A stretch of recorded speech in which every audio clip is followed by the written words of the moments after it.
I got pregnant with the villain's kid and secretly raised him. But the kid looks nothing like me. Instead, he's the spitting image of his villain dad. Honestly, I wouldn't even mind feeling left out of the gene pool, except I was terrified his dad would find out. But he did find out. The big bad villain stared at the mini version of himself, then looked at me, his eyes dark. Daisy, how do you explain this? 1.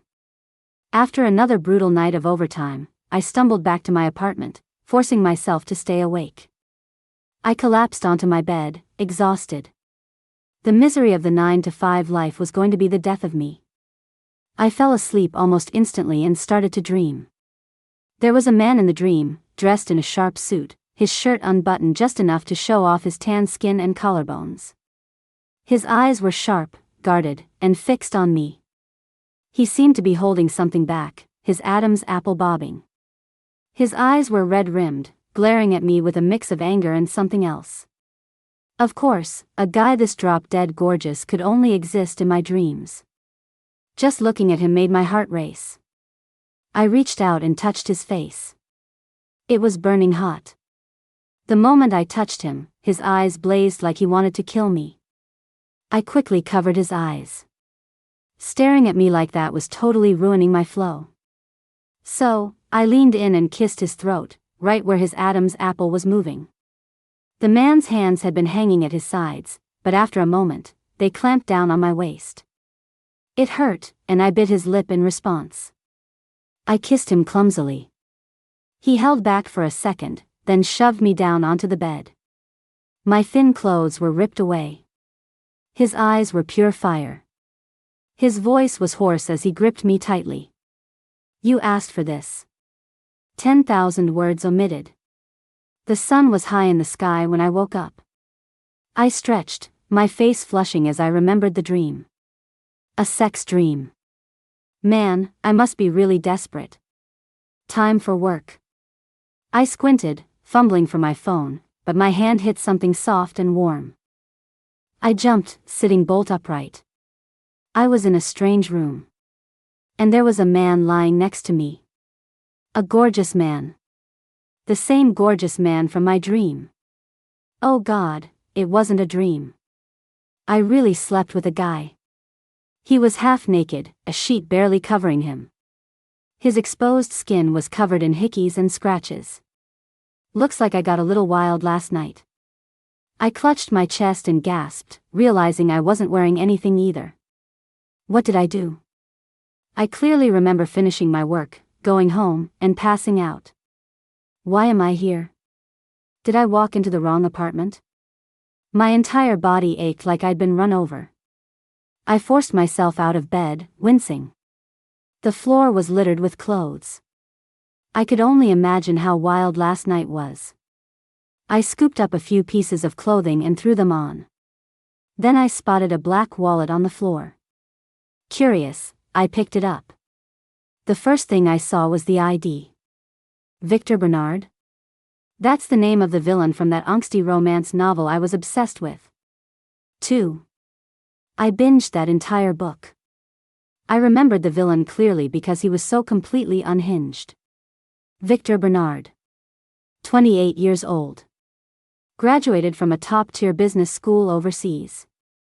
Smart, ruthless, and fast. He was the mortal enemy of the male lead, Evan, and they were constantly at each other's throats, even fighting over the female lead. In the end, the good guy male lead completely destroyed him. I stared at the gold credit cards in the wallet and sank to the floor. Did I get pulled into the novel? The book described this guy as vicious. He showed no mercy to anyone who crossed him. And I just slept with him. He's going to tear me to shreds. I had to run. Now. I couldn't afford to mess with this psycho. I distinctly remember I was the one who kissed him first. This was a hotel, and it looked expensive. The decor alone screamed money. I didn't stop to breathe until I reached the lobby cafe. A lot of people were staring at me.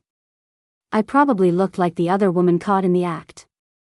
I caught my reflection and cringed. My lipstick was smeared across my chin, my eyes were puffy, and my neck was covered in hickeys. Even my arms were black and blue. It looked like I'd been assaulted. How long had it been for this Victor guy? Anyone with eyes could tell what had just happened. But one thing was certain, I had definitely been transported here. This face wasn't mine, though it did look a bit like me. I took a minute to process this. I found a bathroom to clean myself up and checked the ID in my purse. The original owner had the same name as me, Daisy Johnston.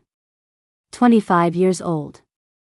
And, just my luck, she worked at Victor Bernard's company as a receptionist, basically, just a pretty face for the front desk. Looks like I'd be quitting that job. I found her apartment address and let myself in. The place was a disaster zone. Clothes, delivery boxes, and trash were everywhere. It gave me an instant headache. I can't stand messes. I rolled up my sleeves and got to work. By the time I finished, it was already dark out. I wiped the sweat off my forehead. I grabbed my phone. 6 p.m.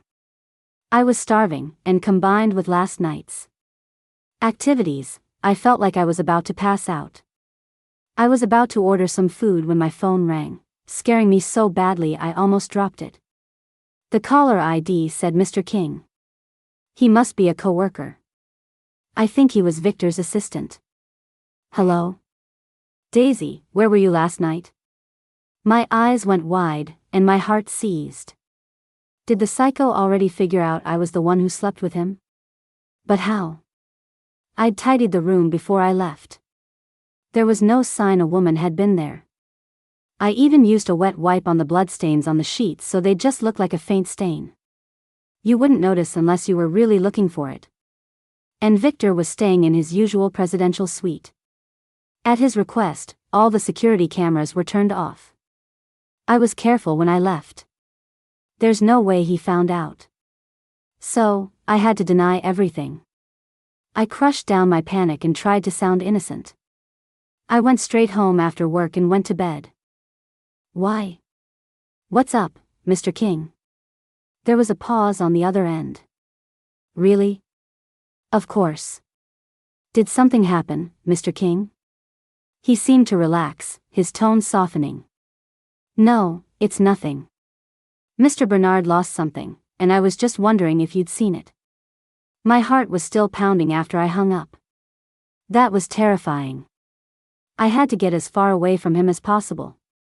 Quitting abruptly would look suspicious, so I forced myself to go to work for a few more days before quickly submitting my resignation. The HR manager looked at me, confused. She was probably wondering why I'd quit. I'd heard from coworkers that the original Daisy had pulled a lot of strings just to get this job at McCorp, one of the biggest companies around. But in the end, she signed off on my resignation. 3. By the time I finished handing off my work, 2 weeks had passed.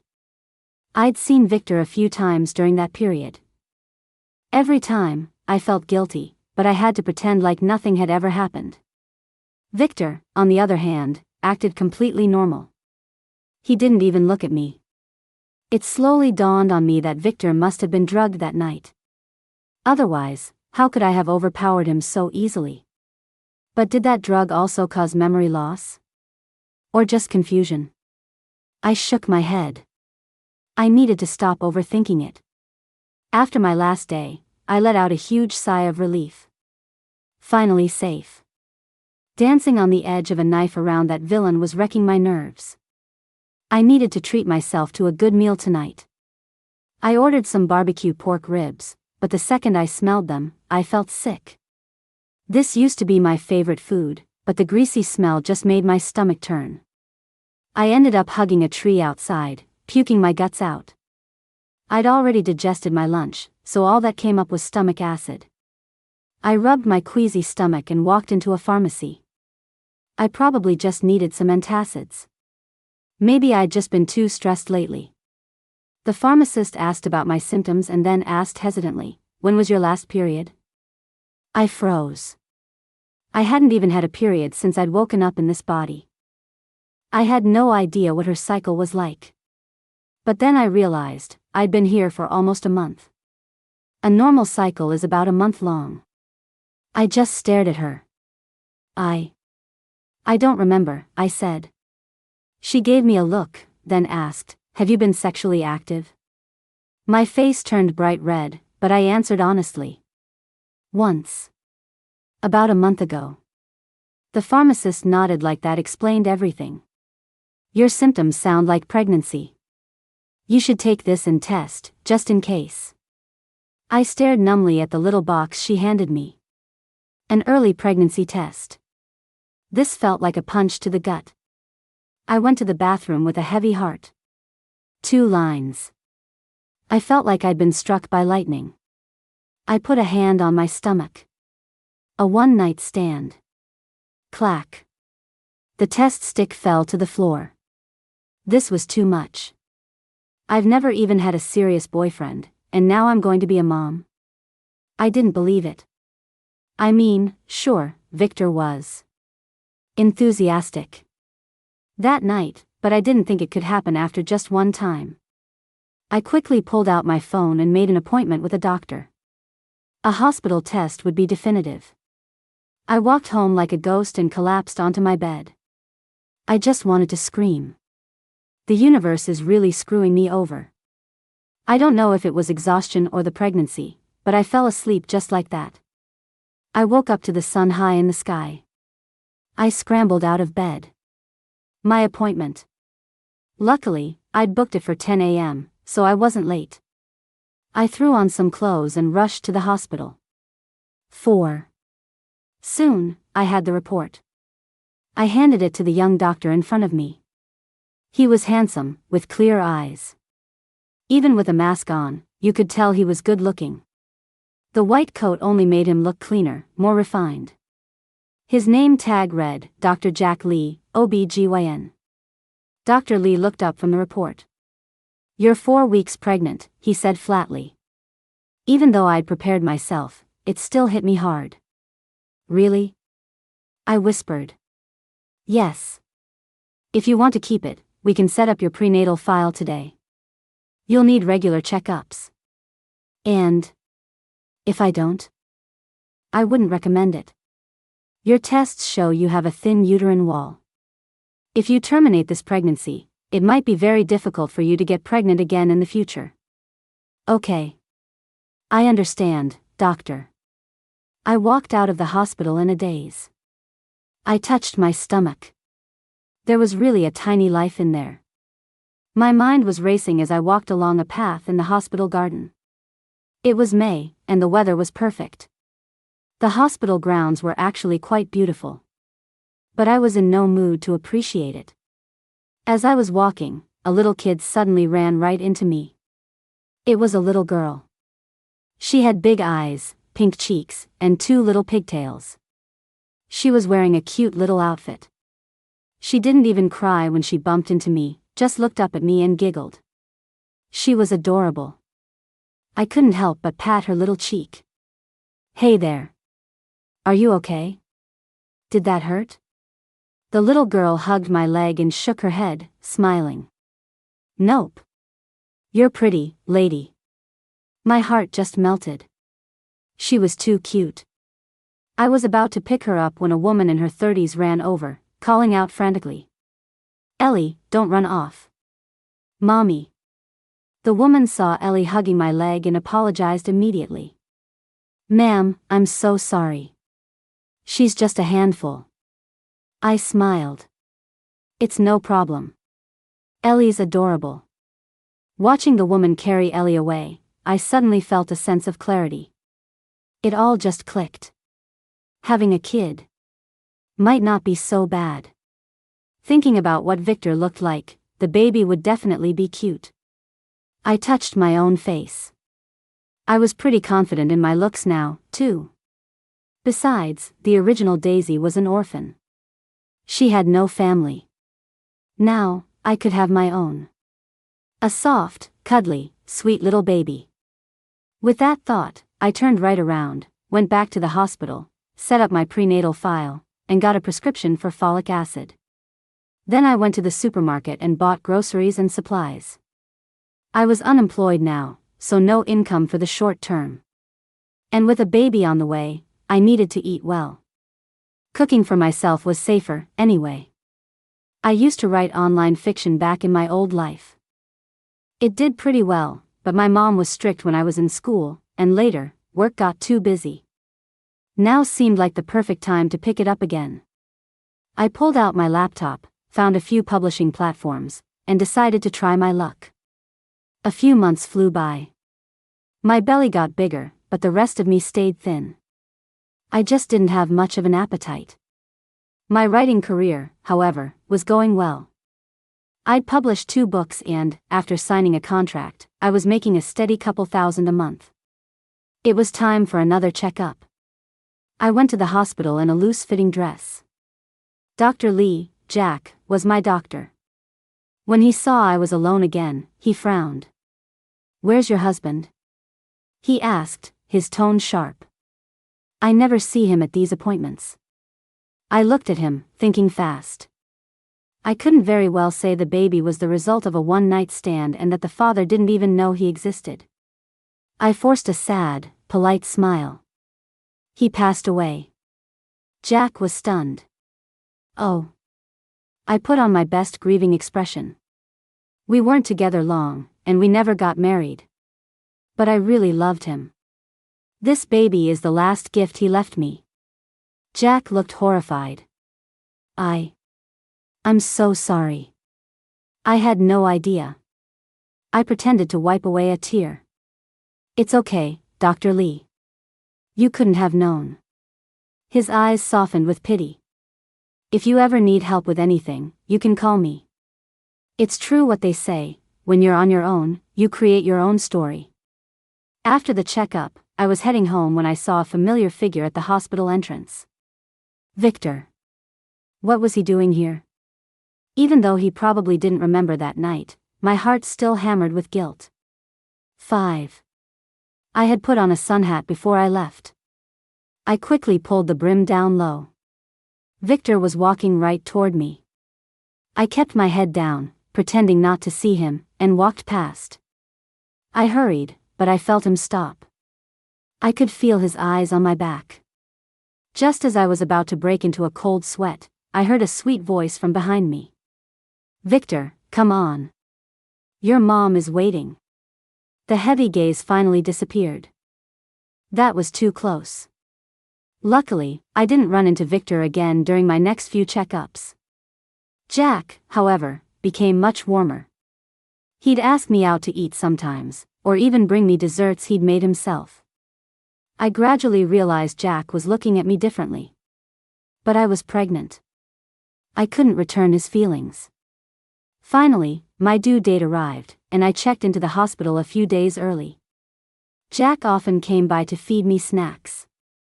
It didn't take long for the nurses to start giving me knowing looks.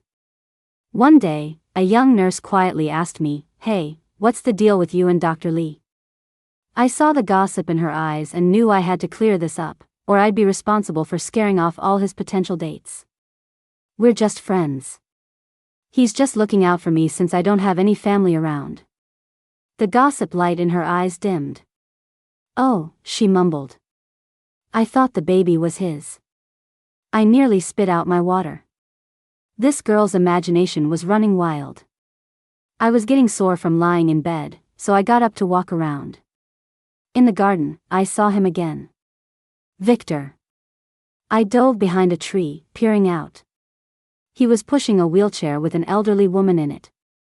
She didn't look well, her face was pale. She seemed to be scolding Victor about something, her face a mix of frustration and anger. Victor just stood there, his expression unchanging. I was trying to stretch my neck to eavesdrop when someone behind me suddenly yelled, "Daisy, what are you doing?" I nearly jumped out of my skin. I looked up and saw Victor's gaze snap in our direction. I grabbed the person who'd called me, a woman from my ward who was also due any day, and dragged her away. She looked at me, confused. "Daisy? What's wrong? Did I scare you?" Yeah, a little. It's fine." But I could feel an intense stare burning into my back. I hurried back to my room, my heart pounding. I hadn't even sat down for a second when a familiar figure walked in. Victor. He walked straight toward me. I struggled to my feet, holding my huge belly. My voice trembled. Mr. Bernard. Victor looked me up and down, then paused. Daisy Johnston? I gave him an awkward smile. You remember me, Mr. Bernard? He almost seemed to sneer. Of course. You're hard to forget. His eyes locked onto my stomach, and I felt a million profanities bubble up in my chest. Victor's brow rose, his cold eyes narrowing. You're pregnant? Don't look at me like that, man. You're scaring me. 6. Just as I was starting to panic, a clear voice rang out. Daisy. I bought you your favorite milk tea. Drink it while it's fresh. Jack walked in, smiling, holding the drink. My savior. As Jack looked at Victor in confusion, I grabbed his arm and beamed. Honey, you're here. Jack stared at me, dumbfounded. I blinked at him desperately. He caught on quick, patting my head with a smile. What's wrong? Bored? I kept my awkward smile plastered on my face and gestured to Victor. This is Mr. Bernard, from my old company. Then, to Victor, Mr. Bernard, this is my husband. Jack switched back to his usual cool, professional demeanor. Mr. Bernard. A pleasure. Victor just nodded, glanced at me one more time, and then turned and left. I let out a huge breath, trying to calm my racing heart. Jack looked at me, worried. What was that about? Who is that guy? You looked terrified. I sighed, trying to figure out how to explain. One lie always leads to more. He knew my deceased boyfriend. I was afraid he'd recognize me and tell his parents, and they'd try to take the baby. Jack didn't say anything. He just helped me sit down and handed me the tea. Have something sweet. It'll help you relax. I'd just taken the cup when a sharp pain hit my abdomen. I felt a gush of warmth between my legs, and the teacup clattered to the floor. Jack, it hurts. My stomach really hurts. Jack saw my soaked pants and his voice tensed. Daisy, don't panic. The baby's coming. I'm taking you to the delivery room right now. As they wheeled me out, I thought I saw Victor watching from down the hall. But when he saw Jack next to me, he turned and walked away. I couldn't worry about that now. I was in too much pain. I was in labor for over 3 hours before the baby finally came. By the end, I felt like I'd been drowned. I was sticky with sweat. Just before I passed out, Jack held the baby up for me to see. It was a little boy. I forced my eyes open, but all I saw was a red, wrinkly little face. So ugly. I fainted. 7. When I woke up, Jack was busy with the bassinet. Jack. He smiled at me. You're awake. Come see the baby. I looked at the baby next to me and winced. Why is he so ugly? Jack burst out laughing. Haha. He'll fill out in a few days. He's not ugly at all. I looked around. Where's the maternity nurse I hired? She went to get some hot water. Jack, you should get back to work. Don't let me keep you. I'll be fine with the nurse. Jack's smile faded. Daisy, why do you always push people away? Jack, you're my best friend. You'll always be my best friend. I turned my head away. A guy like Jack deserved a sweet, lovely girlfriend, not me and my baggage. He stared at me for a long moment, then turned and left. I didn't see him again, not even when I was discharged to the postpartum recovery center. It turned out Jack was right. After just a few days, the little guy turned all white and soft. When he opened his eyes, he stared at me with big, bright, grape-like eyes. I couldn't get enough of him. I named him Leo Johnston. I wanted him to be bright and cheerful, like a star. So, I just called him Leo. After I finished my month at the recovery center, I was getting ready to go home when Jack showed up. He looked at me with a resigned expression, then complained, "Daisy Johnston, if I don't come find you, you'd never contact me, would you?" I just smiled. Jack had helped me so much, but I couldn't give him false hope. "Come on, Dr. Lee. You're so busy. I didn't want to bother you." In the blink of an eye, 3 years passed. Leo was 3 years old. My tiny little baby was growing up. Jack still didn't have a girlfriend. His mom was starting to wonder if he was gay. I laughed so hard I got a stomach cramp when I heard that. Jack gave me a deadpan look. "What's so funny? You're a mom. Try to be a little more mature." I glared at him. "I am forever 18, thank you very much." Leo looked up at me, curious. "Mommy, what's so funny?" Jack opened his arms. "Leo. Come here, let your godfather hold you." Leo happily dove into Jack's arms. I was so grateful to Jack. Over the years, he'd really stepped in to fill that missing fatherly role for Leo. Today, Leo had a bit of a cough, so I brought him to the hospital. He, of course, knew the way and ran straight to the OB/GYN floor to find Jack. It was Jack's lunch break, so he took us for a walk in the garden. As Leo got older, his features started to look less and less like mine. His eyes, especially, were identical to Victor's. It gave me a headache just thinking about it. I'd been considering moving to a new city, just in case. Leo only sat still in Jack's arms for a minute before wiggling to get down. Watching him waddle around was adorable. Lunch break ended, and Jack went back to his office. I still had to wait for Leo's test results. I saw a playground with a small slide up ahead and took Leo over to play. I followed him. Leo looked back at me, and ran right into someone's legs. I rushed over to apologize, and when I looked up, I froze. It was Victor. Victor looked at me, his expression unreadable. He was on the phone. "That's it for now. We'll talk when I'm back at the office." Leo scrambled back to hide behind my legs, looking up at the tall man. "Sorry, mister," he said in his little voice. I panicked, trying to scoop Leo up. His face was just too much like Victor's. He couldn't see him. But before I could move, Victor had already crouched down, his eyes locked on Leo. His voice was surprisingly gentle. "It's okay. What's your name?" I was frantic. I grabbed Leo and held him close, but my kid has a quick mouth. "My name is Leo, mister." Victor stood up, his eyes full of suspicion. "Leo? What's his full name?" He stared right at me. I quickly turned, trying to hide Leo's face.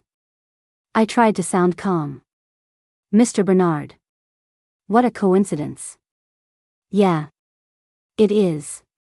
Well, if there's nothing else, we'll be going." I tried to walk away, but Victor's eyes turned dark and murky, like he could see right through me. "You didn't answer my question. What's his name?" "I don't see how that's any of your business, Mr. Bernard." "I think you know exactly what business it is of mine." Leo, his arms wrapped around my neck, had fallen asleep on my shoulder. I stared at Victor, my mind racing. What could I say? Victor's sharp eyes narrowed. "Why don't you explain, Daisy? I'm very interested to know why your son looks exactly like me." "Mr. Bernard, it's a big world. People look alike. Is that so strange? Is it? That woman 3 years ago. That was you, wasn't it, Daisy?" My head snapped up. What? What are you talking about? Victor let out a cold laugh. "Daisy. You played me." Seeing his expression, I suddenly remembered, this was the villain. Ruthless, decisive. Anyone who crossed him met a terrible end. All the fight went out of me. Tears welled up in my eyes. "Victor, you didn't exactly lose out that night, okay?" I was. It was my first time, you know. Victor frowned when he saw me crying. What are you crying for? Please, just leave us alone. I promise Leo will never ask you for a cent. I'll never tell him who you are. Please. Victor just watched me, a tiny, almost invisible flicker in his dark eyes. Daisy, are you really planning to keep my son from me his entire life? What do you want me to do? Just don't take him away from me. A tiny, almost imperceptible smile touched his lips. What's your relationship with that doctor? I blinked, confused, then realized he meant Jack. My defiant streak flared up. What's it to you? Victor's dark eyes bored into me, and the temperature around us dropped. You're standing there with my child and asking me what's it to me? I stared back at him. My face was hot, whether from anger or the heat, I didn't know. He actually seemed amused by this. He finally spoke, his voice flat. Fine. We'll cooperate. My mother has been pressuring me to get married. You'll pretend to be my girlfriend. And you'll bring the boy to see her. She's been sick for a long time. It would make her happy. So even the big bad villain couldn't escape his mom setting him up. I twisted the hem of my shirt, hesitating. Okay, I said finally. I can cooperate. But you have to promise you won't try to take Leo. His gaze was intense. Fine. But you can't try to run either. He's my son. I have a right to be part of his life. This was the best I was going to get.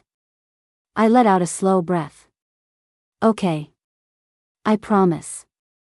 I went to get Leo's test results, and Victor followed me. I held Leo and walked ahead, feeling his eyes on my back the entire time. The doctor said Leo had a mild case of pneumonia. Nothing serious. He just needed some medicine and to eat well to boost his immune system. The doctor, an older man, glanced at Victor standing in the doorway. Is that the father? I was about to say no, but Victor stepped right up. I am, he said, his voice deep. The doctor gave him a disapproving look. Work is no excuse to dump all the child rearing on the mother. Ms. Johnston has brought him into pediatrics I don't know how many times, and this is the first time I'm seeing you. Victor didn't say a word, just shot me a dark look before grunting an mm. Leo was fussy from being sick and kept dozing off. He was getting bigger, and my arms were aching. I was just about to switch arms when Victor reached out and took Leo from me. Leo nestled against him, snuggled his face into his shoulder, and wrapped his little arms around Victor's neck. Victor froze for a second, then looked at me, a rare softness in his eyes. Where do you live? Huh. I'll drive you home. 8. In the car, Victor handed Leo back to me. Leo's eyes fluttered open, and he stared at Victor, rubbing his eyes. He turned to me. Mommy, who is this uncle? I hesitated, trying to figure out what to say. Before I could, Victor's deep voice filled the car. I'm your dad. Leo rubbed his eyes again, looked at Victor, then back at me. Mommy, is that true? I could feel Victor's intense gaze on me. I had no choice but to nod. Yes. He's your dad. Leo's face lit up. He scrambled off my lap and threw himself at Victor. Daddy. You came back from fighting the monsters? Victor caught the small, soft body, then shot me a look of complete confusion. I ducked my head, avoiding his eyes. Ever since Leo started playing with other kids, he'd found out about the dad species. He'd asked me why all the other kids had dads and he didn't. I'd panicked and made up a story about his dad being off fighting monsters to protect the planet.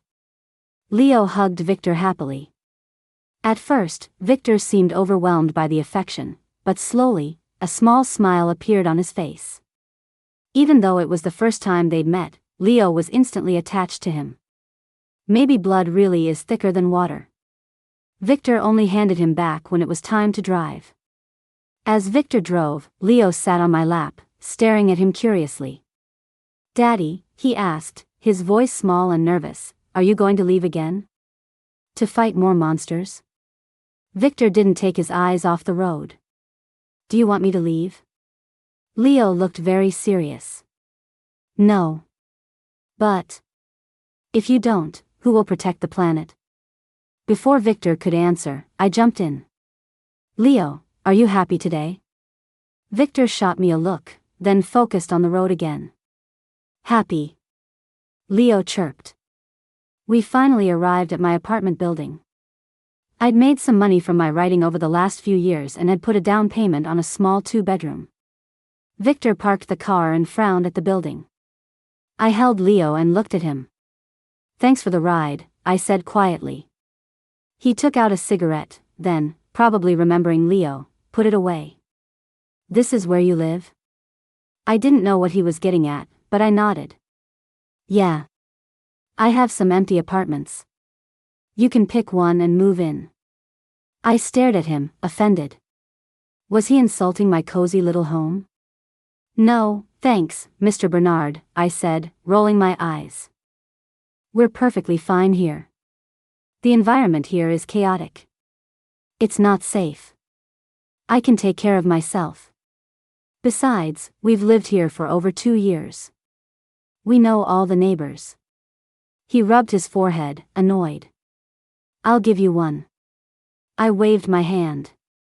That's not the point. We're happy here. It's cozy. And it's close to his preschool. Victor glanced at me, his eyes searching, but said nothing. I held Leo and hesitated. Well, if there's nothing else, we'll head up. You're not going to invite me up? Is that necessary? It's a small place. You probably wouldn't be comfortable. I need to see where my son is living. If it's not good enough, you're moving. I felt a flash of anger at his arrogance. Mr. Bernard, you're overstepping. Victor's brow twitched, and his eyes went ice cold. Overstepping? I immediately backed down. No. Not at all, I mumbled, looking at the ground. As soon as we got out of the car, Leo yelled, Daddy, carry me. The coldness around Victor instantly vanished. He held out his arms. Leo happily latched onto his neck. Daddy's so tall. Taller than Mommy. Victor's lips twitched into a gentle smile. Of course. Because I'm a man. I walked ahead while Victor followed, carrying Leo. I heard Leo ask, I'm a man, too. Will I be tall like Daddy when I grow up? Of course. Yay. Awesome. Listening to them, my heart softened just a little. 9. We finally reached my apartment. I opened the door, and Victor got his first look at my little home. Warm toned decor, a comfy cream-colored sofa, an open kitchen, and 2 bedrooms, one big, one small. Victor, being so tall, seemed to fill the small space. I handed him a pair of guest slippers. He stared at the men's slippers for a long time, then just took his shoes off and walked in barefoot. I stared at him, completely confused. Mr. Bernard, the slippers are right there. I don't wear slippers other men have worn. I had no idea what his problem was. What a diva. Fine, don't wear them. Leo scrambled down from his arms and pulled him into his little bedroom. Daddy, come see my favorite toys. I looked around my spotless apartment and sighed with relief. It should pass his inspection. It wasn't big, but I'd put a lot of effort into making it nice. I walked to Leo's doorway and looked at the two of them. Leo, what do you want for dinner? Mommy will make it. Leo had been picky while he was sick, and he'd barely eaten lunch. He needed to eat, and then take his medicine. Victor looked up at me. On impulse, I asked, Mr. Bernard? Do you want to eat, too? He actually nodded. Leo grabbed Victor's hand. Mommy, I want noodles. Mommy's noodles are the best. Daddy will love them. I dug my own grave. I went to the kitchen and started making jjajangmyeon. After a flurry of activity, it was finally ready. I set the bowls on the table. Leo, time to eat. Victor stared at the bowl of noodles with a constipated look. Leo, however, was bouncing. Daddy, it's so yummy. Try it. I'll admit, my food doesn't always look pretty. Mr. Bernard, it might not look great. You don't have to eat it. But as soon as I said it, he picked up his chopsticks and started eating. He ate slowly, gracefully. You could tell he'd been taught table manners from a young age. He finished, wiped his mouth, and looked at me, his expression calm. After dinner, Leo was so tired he could barely keep his eyes open. I gave him his medicine, and he went to his room to sleep. Before he drifted off, he clutched Victor's sleeve. Will Daddy still be here when I wake up? He mumbled. I stroked Leo's head, my heart aching. This was the first time I'd realized just how much he craved a father. Victor's voice was low. Of course. Daddy will stay right here with you. Leo finally relaxed and fell asleep. I led Victor quietly out of the room.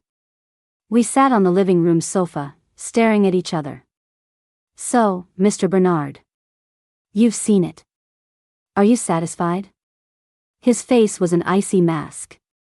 You've changed a lot over the years. I rolled my eyes. Mr. Bernard, don't change the subject. He almost scoffed. It's adequate. Then you can go. He crossed his legs, tapping his fingers on the sofa. I promised Leo I'd be here when he woke up. I bristled. What? I'm staying with Leo. Aren't you busy? Not today. I stared at him, frustrated but helpless. Fine, I sighed. Whatever.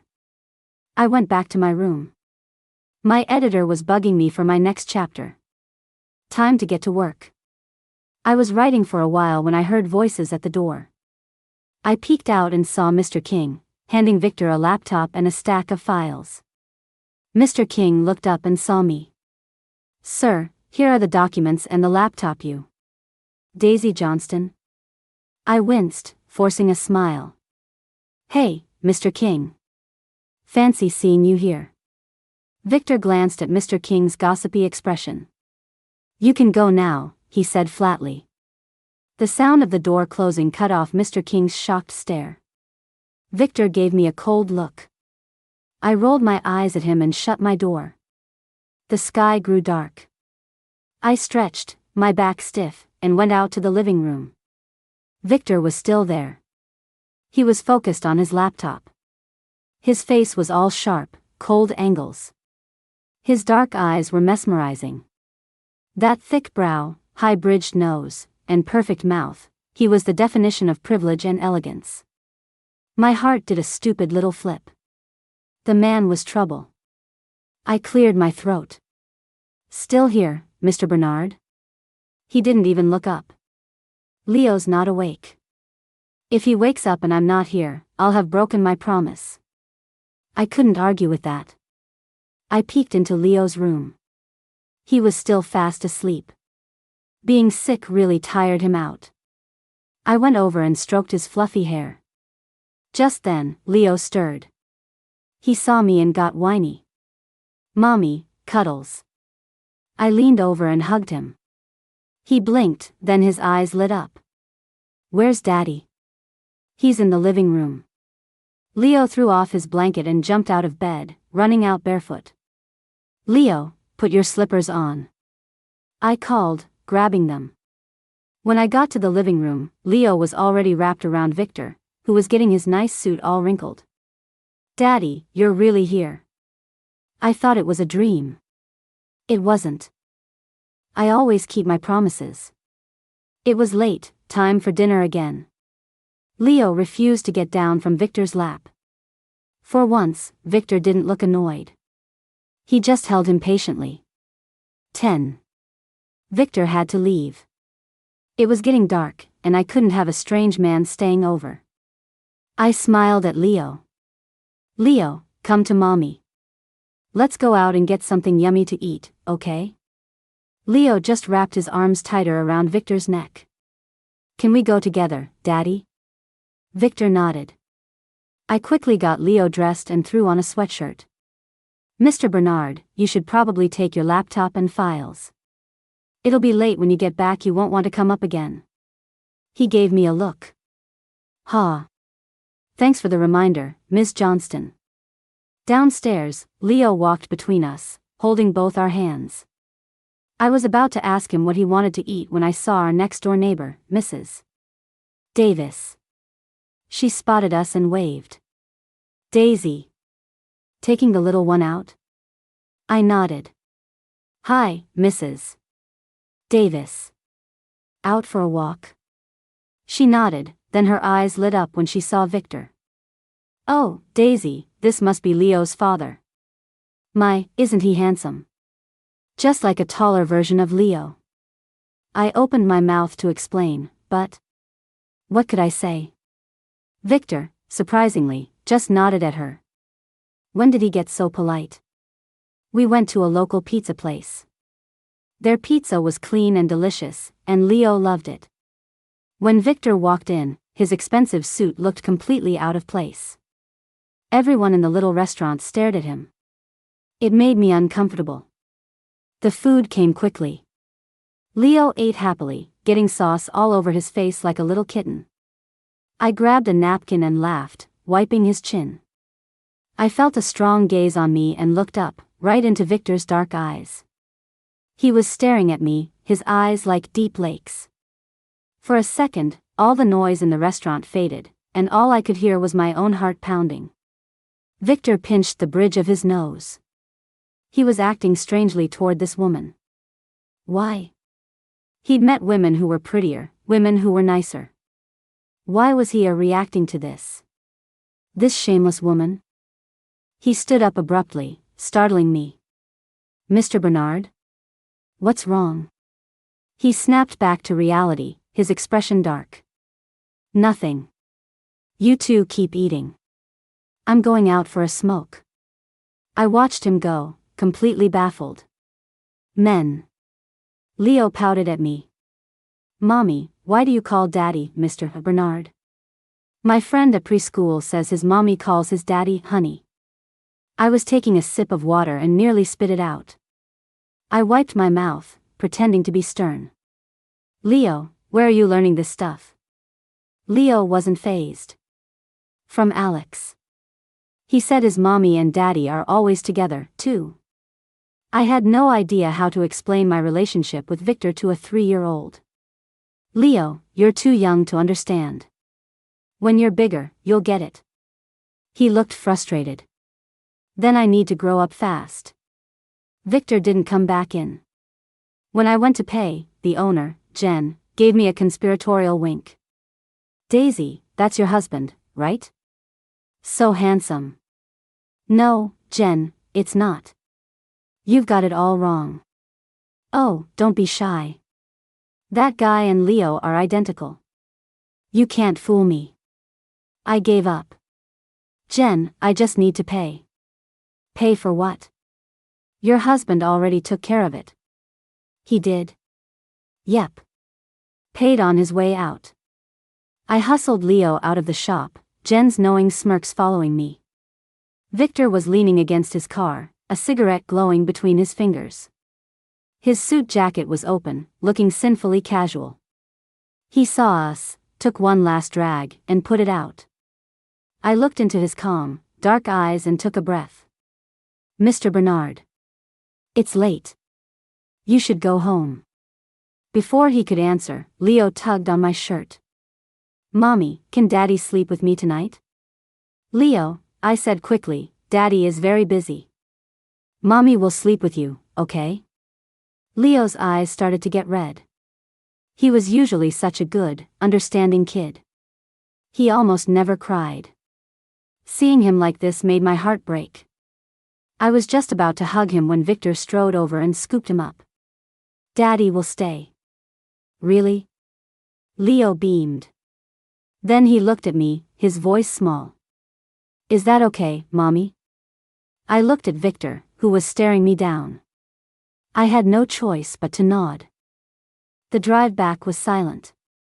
When we got home, I was already annoyed. He was handsome, sure, but having him in my space was stressing me out. "Victor," I said curtly, "I don't have any clothes for you. Why don't you just wait until Leo's asleep and then go?" He looked at my grumpy face and actually seemed amused.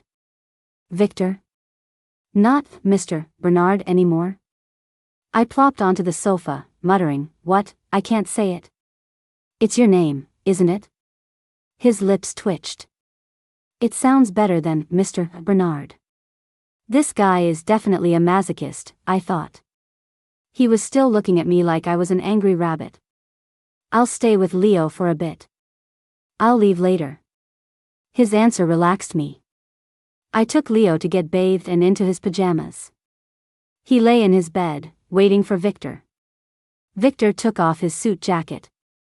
He'd already loosened his tie at dinner.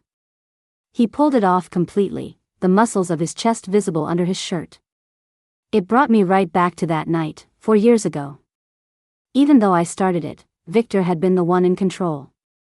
His muscles had been so hot, so strong. He didn't give me a chance to resist. I could still remember the feel of his sweat dripping onto my chest. My face started to burn. Victor saw me staring. He leaned in close, his voice low and cool by my ear. "Daisy. What are you thinking about?" I jumped, my ears burning. "Nothing. I wasn't thinking about anything." I snapped. He actually laughed. A real laugh. The villain can laugh. He washed his hands and then sat on the edge of Leo's bed. Leo scooted over. "Daddy, come sleep with me." Victor actually lay down next to him. I watched them, feeling like a third wheel. Maybe Leo sensed it. "Mommy, you come sleep with us, too." Victor's gaze drifted over to me, his eyes looking a little darker than before. I waved my hands frantically. "No, no. You two sleep. This bed is too small for 3 people." Leo thought about it. "You're right. Let's go sleep in Mommy's room. Her bed is bigger." I bolted, pulling the door almost shut. "Good night, sleep tight. Mommy's going to bed, too." That kid was going to be the death of me. I went to the bathroom, washed up, changed into my pajamas, and saw my laptop. Might as well get some work done. I typed for a while, then checked the time. Midnight. I was exhausted. I just needed to use the bathroom and go to sleep. I'd completely forgotten about Victor. I was half asleep, stumbling out of my room and pushing open the bathroom door. I froze. Victor was standing there, using the toilet. I was so shocked I just plopped onto the floor. "Ah!" He jumped, fumbling. He zipped up, his expression darkening. "What are you screaming for?" I covered my eyes. "What do you think I'm screaming for? Why are you still here?" I hissed. He gave me a long, meaningful look. "It's not like you haven't seen it before." He walked over to me. "Are you going to get up?" I scrambled to my feet. I saw his eyes drop to my chest. His breathing got heavier, his eyes turning black. I followed his gaze. My sudden movements had popped the top button of my pajama shirt.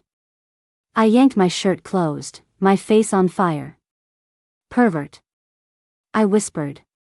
He crossed his arms. "TCH. Not much to see." I was about to retort when a small, sleepy voice came from behind us. "Mommy? Daddy? What are you doing?" I turned. Leo was standing in his doorway, hugging his stuffed dinosaur. "Nothing, sweetie. We're just taking turns using the bathroom." Leo nodded, confused. He looked at Victor. "Daddy, are you done?" Victor nodded. Leo walked over and took his hand. "Okay, let's go back to sleep."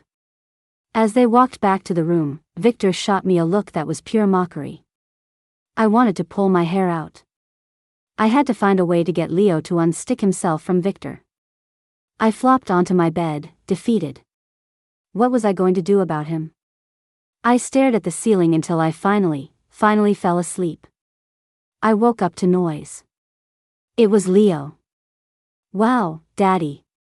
That's so cool. It looks so pretty. The smell of food drifted in. I sat up, blinking against the sunlight. I stumbled out of bed, my eyes still puffy, and threw on a t-shirt and jeans. The smell was even stronger in the hall.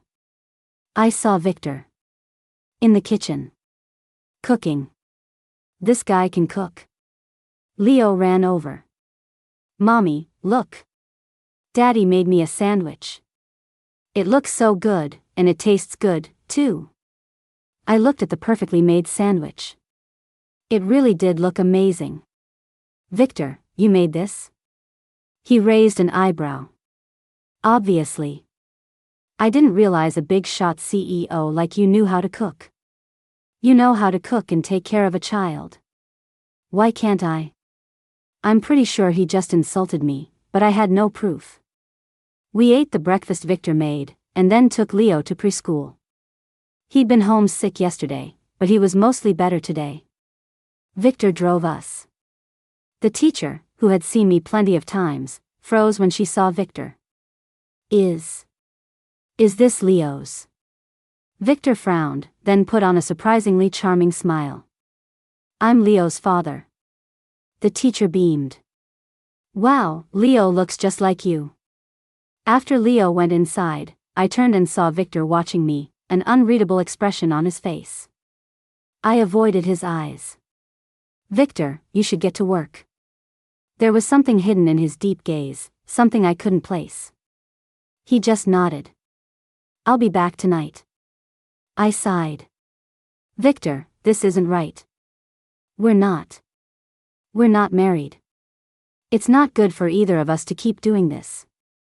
He leaned against the car door. Then let's get married. Huh? Are you proposing to me? He reached for a cigarette, then stopped. I guess. I need a wife. You're Leo's mother. You're the most suitable candidate. But we don't love each other. I seem to recall you being very passionate. 4 years ago. I stood on my toes and slapped my hand over his mouth. Why would you bring that up? He stared at me, unblinking. I realized what I was doing and snatched my hand back. My palm was warm from his lips. I looked down. Don't talk about the past. I was half asleep. I thought it was a dream. We can work on the feelings part, he said seriously. And it's better for Leo. I looked up at him. If we get together with no feelings, that's not good for him either. He watched me for a second, then scoffed. Fine. We'll work on the feelings first. Victor, if I remember correctly, you used to hate me.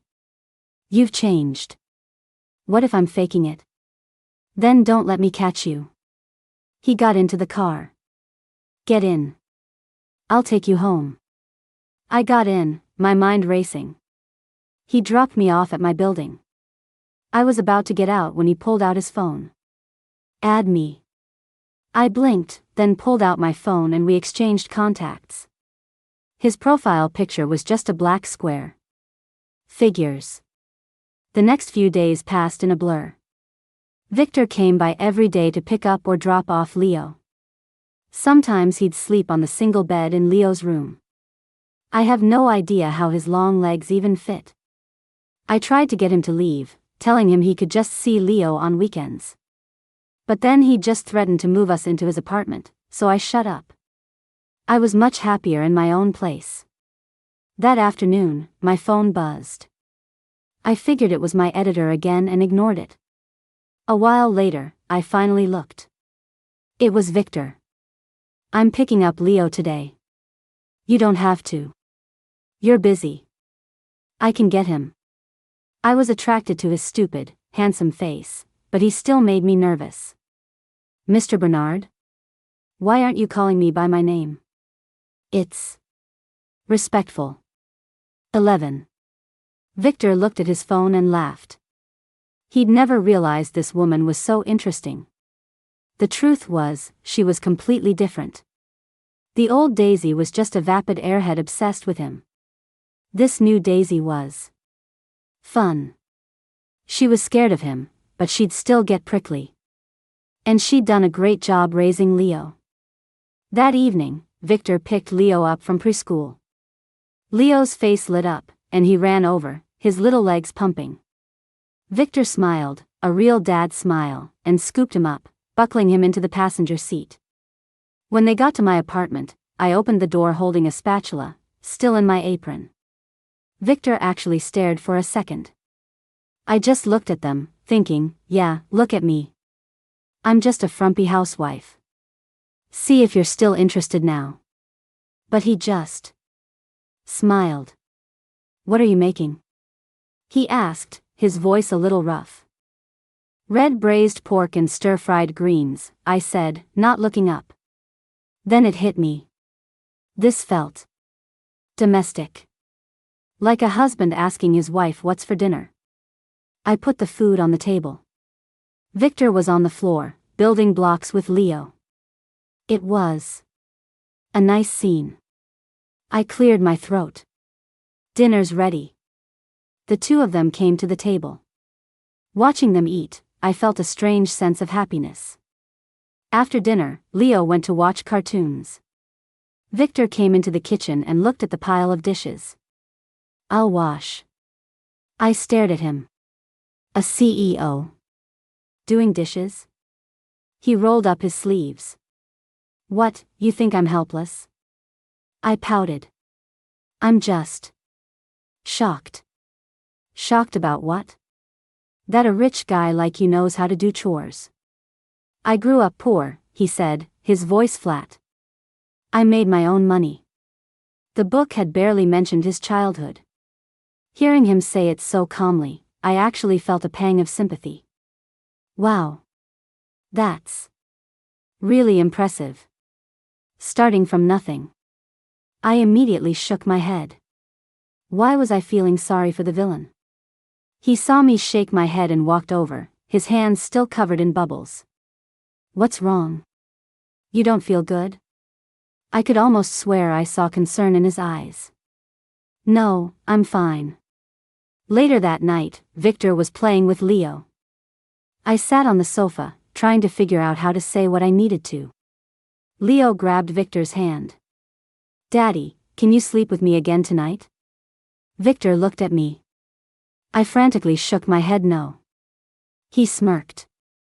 Of course I can. My eyes went wide. He was doing this on purpose. Leo, honey, Daddy's very busy. How about Mommy sleeps with you? Leo looked at me, then at his dad, his eyes narrowed. I want Mommy and Daddy to sleep with me. All the kids at school say mommies and daddies sleep together. I was about to argue when Victor cut in. Okay. We'll both sleep with you. I silently shadowboxed the air behind his back. He just watched me, amused. When it was time for bed, Leo dragged us both into my room. Victor looked around, curious. When he saw the books on my desk, he smirked. I knew he was judging me. I put on my most conservative pajamas. That jerk, however, had brought a change of clothes. He was prepared. He came out of the bathroom in a black silk pajama set and sat on the bed. Leo handed him a storybook. Victor's voice was a little rough, but it was magnetic. I lay rigidly on the very edge of the bed, listening. I started to drift off. I forced myself to stay awake until Leo was asleep, then sat up and tried to silently gesture for Victor to leave. He just watched my frantic miming and laughed. I lunged and covered his mouth. Shoo! He smiled at me. I grabbed his arm and dragged him out of the room. That was too close. You almost woke him up. He just raised an eyebrow. Leo's asleep. You can go now. But he just stretched and started walking toward Leo's room. I grabbed his shirt. And the button popped open, revealing his shoulder. I froze. He looked down, then back at me. Wow, Daisy. Can't wait? I looked at his chest and blurted, not much to see. Pretty scrawny. The next thing I knew, I was pinned against the wall. He leaned in, his voice a low whisper in my ear. Scrawny? We can test that theory. Before I could answer, his mouth was on mine. He was kissing me. I pushed against his chest, but it was like pushing a rock. His kisses got deeper, and his hand started to wander, slipping under my shirt. I felt his hard muscles, and my brain just short-circuited. I started to kiss him back. When he felt me respond, he got bolder. It's been a long time. And I had to admit, that one night with him had been memorable. I wrapped my arms around his neck. He lifted me up, and I wrapped my legs around his waist. He laid me on the bed, his eyes burning with desire. Our clothes ended up on the floor. 10,000 words omitted. I woke up to sunlight on my face. I was naked, tangled in Victor's arms. Sometime last night, I'd been so tired I could barely move. I vaguely remember him carrying me to the shower. I pulled the covers over my head. I was so embarrassed. I heard his sleepy voice. You're awake? I stayed hidden. He chuckled. Shy now, are we? I kicked him weakly under the covers. Get out, I rasped. My voice was hoarse. He propped himself up on his elbow. I've seen every inch of you. What's there to hide? I peeked out. My face was burning. Victor, please. Just get out. His chest was covered in my scratches. Looks like I really went for it. He smiled, ruffling my hair. Okay. I'm going. And then he just stood up. Completely naked. I think I turned into a cooked shrimp. Especially when I saw the scratches all down his back. He grabbed his pajamas from the floor, slipped them on, and left. The second the door closed, I leaped out of bed. And immediately regretted it. My whole body felt like it had been hit by a truck. I got dressed, changed the sheets, and finally went out. Victor was at the stove, wearing an apron, looking every bit the perfect house husband. Suddenly, someone started pounding on the door. Who would be here this early? I opened it. My next-door neighbor, the drunk one, was swaying in the hall. He leered at me. Hey, gorgeous. Knew you were home. He reached for my arm. I dodged, and he lunged again. If you don't leave, I'm calling the police. Police? You always say that. I backed up, terrified, and suddenly Victor was there. He punched the guy square in the face. He kicked him to the ground and landed a few more punches. I was afraid he'd kill him. Stop, Victor. Don't. He's not worth it. This trash deserves it. He snarled. I already called the cops. That finally made him stop. He stood there, radiating pure rage, until the police came and took the guy away. I'd reported him for harassment before, so they didn't ask too many questions. All the noise had woken up Leo. I sat on the sofa, holding him, while Victor paced, still furious. Thank you, Victor. Has that guy been harassing you? Not always. Just sometimes. I usually just don't open the door. I wasn't thinking. He stared at me for a long time. It won't happen again. I didn't know what he meant by that. The next few days, Victor found an excuse to stay over every night, sleeping on the sofa. But he started looking at me weirdly. Like I was some kind of siren. 12. After breakfast, we dropped Leo at preschool. Okay, Victor. You can go. Daisy, he said, a small smile playing on his lips. What are we? We're friends, I said. His face instantly darkened. Friends? Friends sleep together. Keep your voice down. You did it, but you won't admit it? What do you want? Be my girlfriend. Huh? You won't marry me. So, we'll date first. I stared at him. Are you serious? I don't joke about this. I looked at him.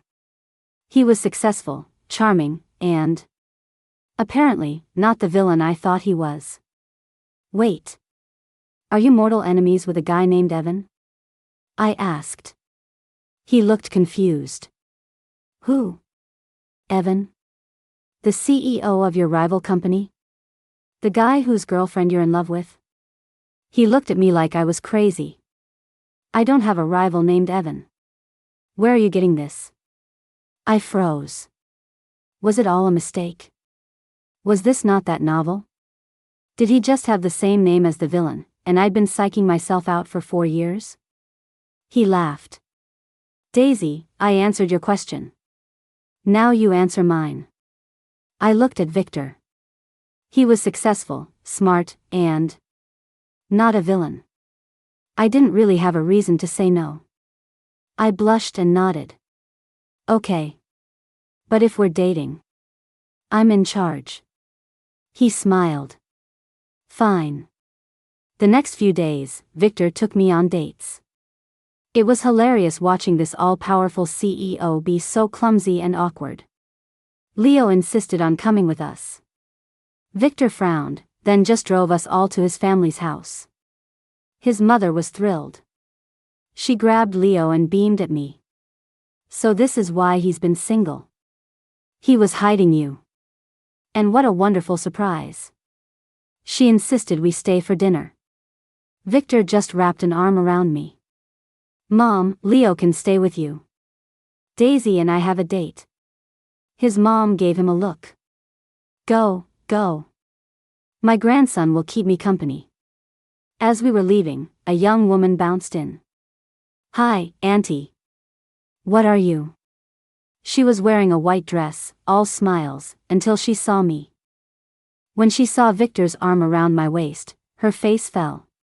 Victor? Who is this? My girlfriend, he said. The girl, Maya, looked like she was about to cry. Oh. Your girlfriend. Victor's mom quickly pulled her over to the sofa and shooed us out. I didn't see Maya much after that. Later, I tugged on Victor's tie, forcing him to look down at me. Spill. Who was that? He actually laughed, his hands settling on my waist. Jealous? Just talk. She's my mom's best friend's daughter. She's been around since we were kids. She's like a little sister. Oh, childhood friends, huh? He leaned in and kissed me. I only see her as a kid. Are you really that jealous? I bet she doesn't see you as a brother. Can I help it if I'm this charming? You're shameless.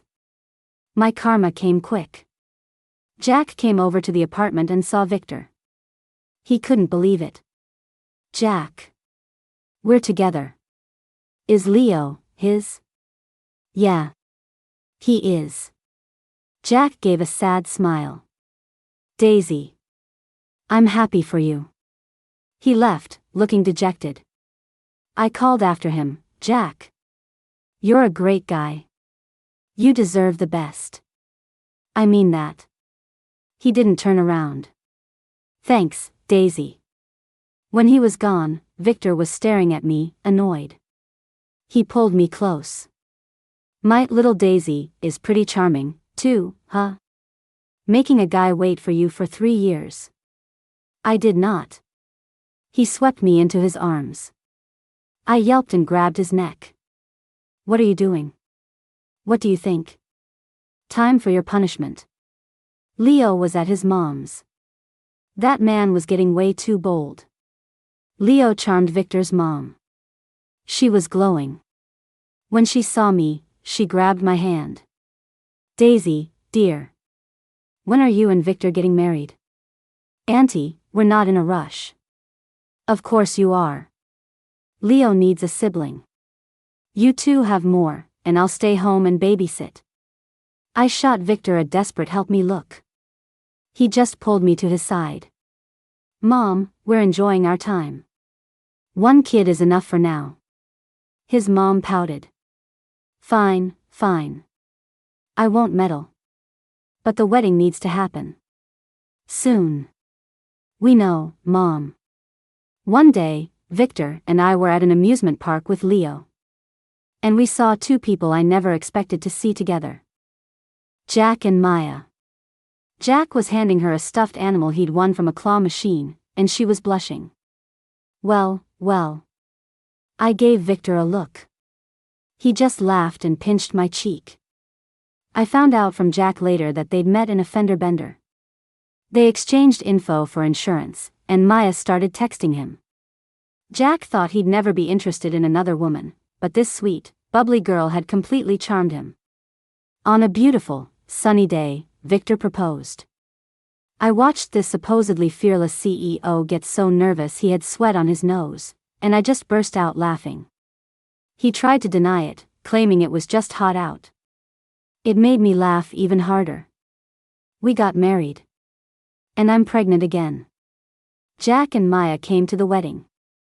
They were so disgustingly in love, I couldn't help but roll my eyes.